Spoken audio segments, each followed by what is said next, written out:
Boa tarde. O presidente interino da Câmara, Valdir Maranhão, que assumiu o cargo após Eduardo Cunha ser afastado por decisão do Supremo Tribunal Federal, anulou a sessão em que os deputados autorizaram a abertura de processo de impeachment contra a presidente Dilma. A inesperada atitude do presidente interino, que deu 5 dias para a realização de outra sessão na Câmara após a devolução do processo pelo Senado, repercutiu entre os senadores da oposição e do governo.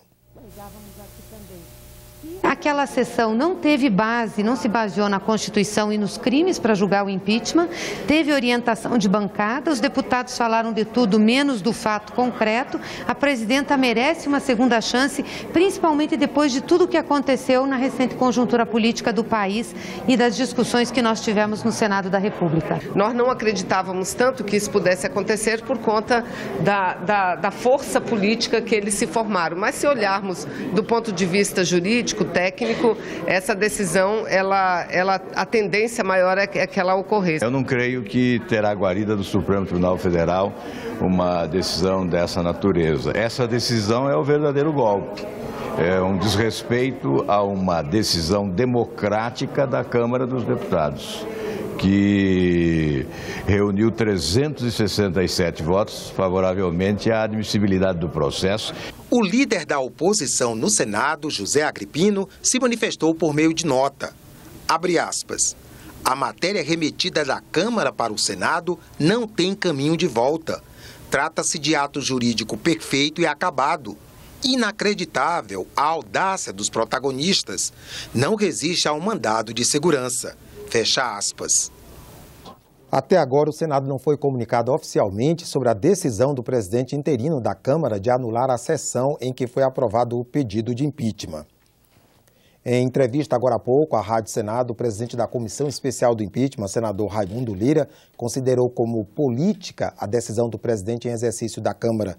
No entendimento de Lira, a sessão no plenário do Senado para votar esta semana o relatório do senador Anastasia, favorável à abertura do processo de impeachment, está mantida.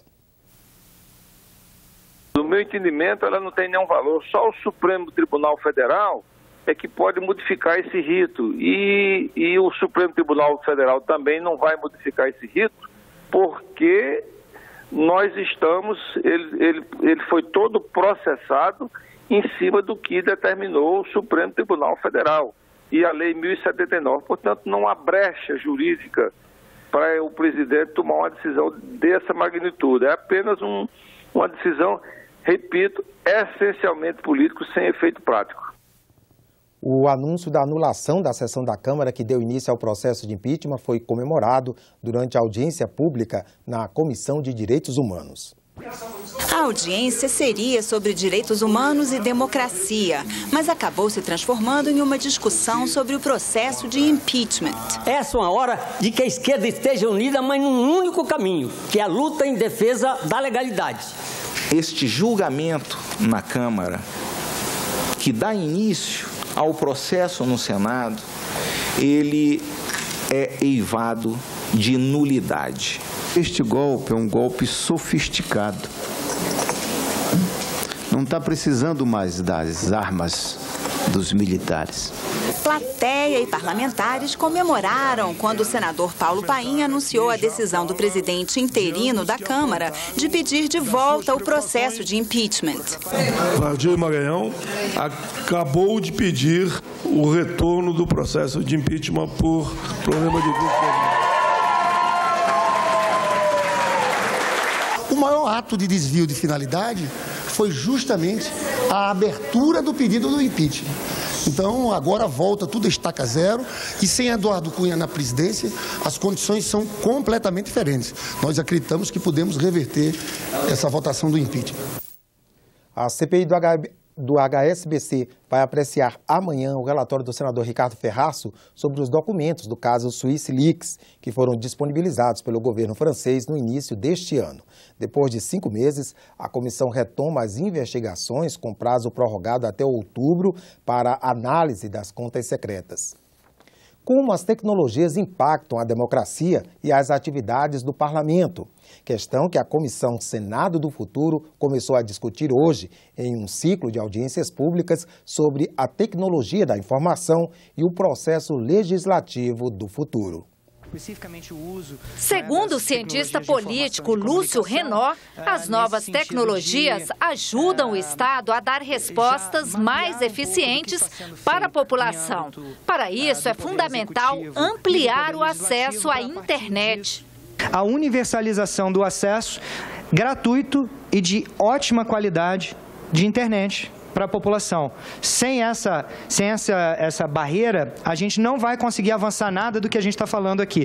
Tanto para o Estado coletar a informação, quanto depois disseminá-la e, por último, permitir a participação da população. O futuro da democracia passa pela participação popular nos trabalhos do parlamento, disse o secretário-geral da Mesa do Senado, Luiz Fernando Bandeira de Mello.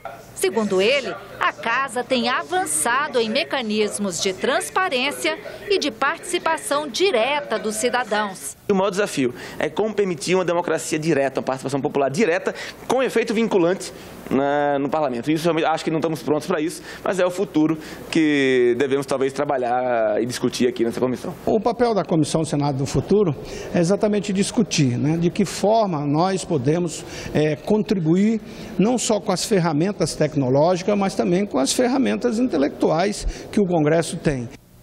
Daqui a pouco, às 4 da tarde, a Comissão de Constituição e Justiça tem reunião marcada para ouvir o senador Delcídio do Amaral sobre o parecer aprovado pelo Conselho de Ética pedindo a cassação de seu mandato. Até agora, Delcídio não veio se defender pessoalmente.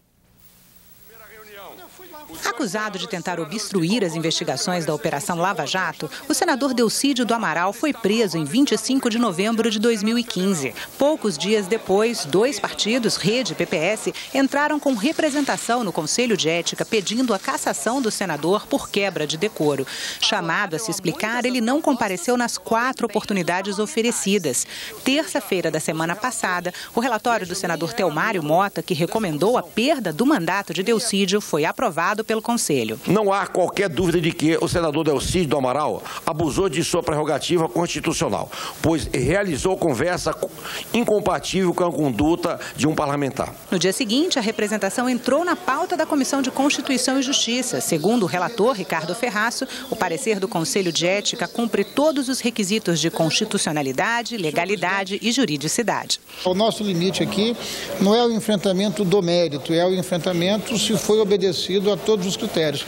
E a minha avaliação é que sim, mas o senador ou o seu advogado pode e devem acompanhar, se desejarem, o processo aqui na Comissão de Constituição e Justiça. A defesa de Delcídio do Amaral já avisou que vai recorrer. Para evitar a anulação do processo na Justiça e também cumprir o prazo regimental, a votação na CCJ foi adiada. A comissão encaminhou um ofício intimando o senador a comparecer na reunião de hoje à tarde. E a defesa de Delcídio diz que ele vem.